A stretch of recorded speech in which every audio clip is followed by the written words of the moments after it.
Thank you all for being here today. I want to thank Congresswoman Pramila Jayapal for co-hosting this field hearing to raise the alarm about Donald Trump's unlawful, aggressive, and authoritarian actions in the Twin Cities. I also want to thank my colleagues who came from across the country and testifiers for joining us here in Minnesota.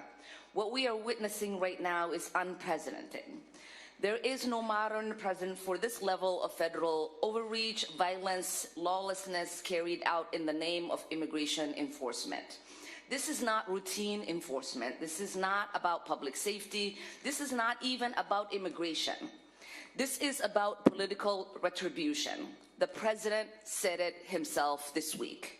It is increasingly clear that the entire purpose of these actions is to provoke chaos and fear in order to justify invoking the Insurrection Act and expand the president's ability to rain terror upon American cities who do not vote for him. That is the context in which Renee Nicole Good occurred. This administration has unleashed primarily paramilitary force into our neighborhoods, terrorizing families, escalating enforcement, and now killing a U.S. citizen in our state. And this is just the tip of the iceberg. Our office has received numerous reports of deeply questionable arrests, individuals detained without explanation, without warrants, without access to counsel, and in many cases without any discernible lawful basis at all. We have heard of agents pushing people because they look Latino or Somali, forcing them into car accidents where they smash windows, cut seatbelts, carry people away. Abandoned cars with broken windows have become a normal sight of daily life in the Twin Cities. Trump claims Operation Metro Surge is about targeting criminals. The reality is even more disturbing. They have deliberately blurred the lines between public safety threats, legal immigration, and U.S. citizens, creating an enforcement campaign so indiscriminate that citizens are being swept up, arrested, and carried away to detention facilities. In Minnesota, dozens of U.S. citizens have been taken into custody and released hours later. We have yet to see charges materialize because in nearly all instances, no federal charges are possible.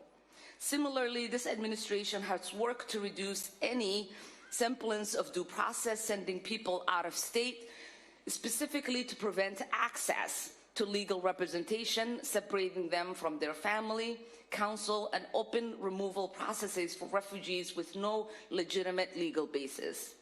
This is the behavior of paramilitary force operating outside the bounds of law. This administration has been entirely unresponsive. Families cannot locate loved ones, attorneys cannot find their clients, members of Congress can't get answers about where people are being held. In North Minneapolis, doors have been battered down without judicial warrants, as ICE has conducted door-to-door operations with guns drawn, actions that are neither legal or precedented. People have been indiscriminately shoved in the streets, pushed into oncoming traffic, and nearly hit by buses. Flashbangs, pepper balls, and chemical irritants are used without a second thought. This is not the America we want. This is not the Minnesota we deserve, and we will fight back. Thank you, and I look forward to hearing from our witnesses.